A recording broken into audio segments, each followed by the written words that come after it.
My brothers and sisters, I've titled my short reflections, going to be a very short one. Ephphatha, be opened. Ephphatha, be opened. This afternoon we hear Jesus heal a man who was deaf and also had a speech impediment.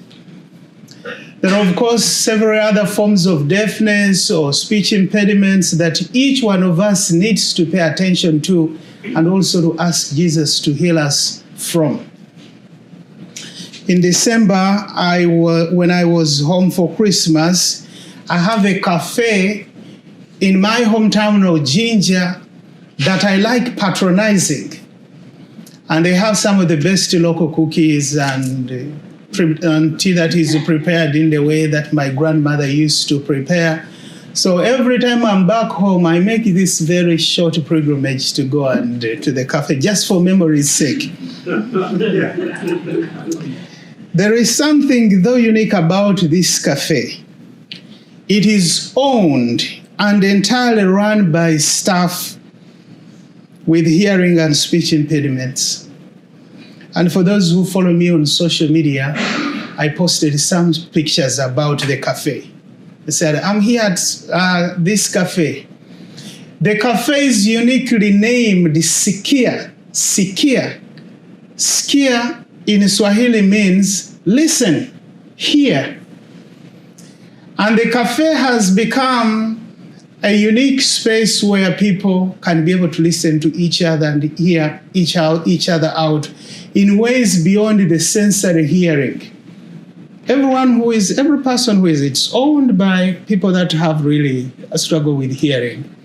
But there is never a time that I've been in that place that my order was mixed up. Not a single time.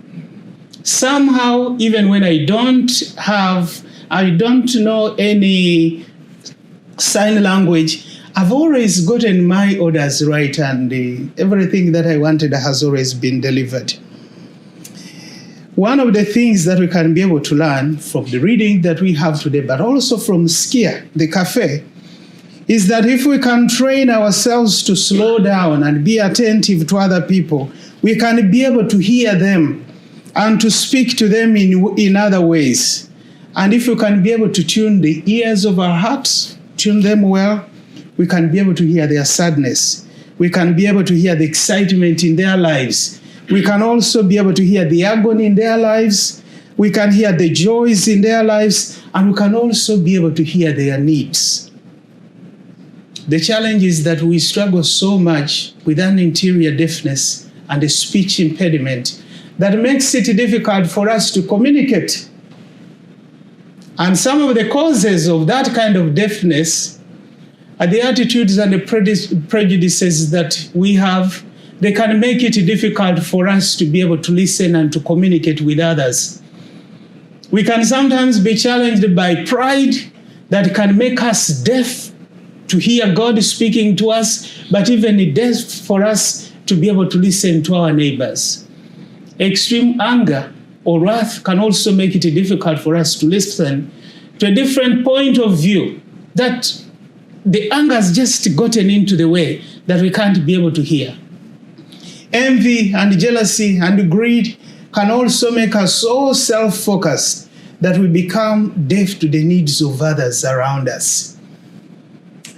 May we in this Mass today thank God for all the gifts that He has given us, hearing and seeing and the hands and everything that He has given us.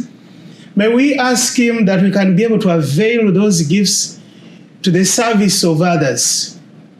But even more importantly, may God heal us of our spiritual deafness so that we can hear Him in obedience, and may He also open our hearts so that we can be attuned to the needs of our family members and also the needs of our neighbors. Amen. Amen.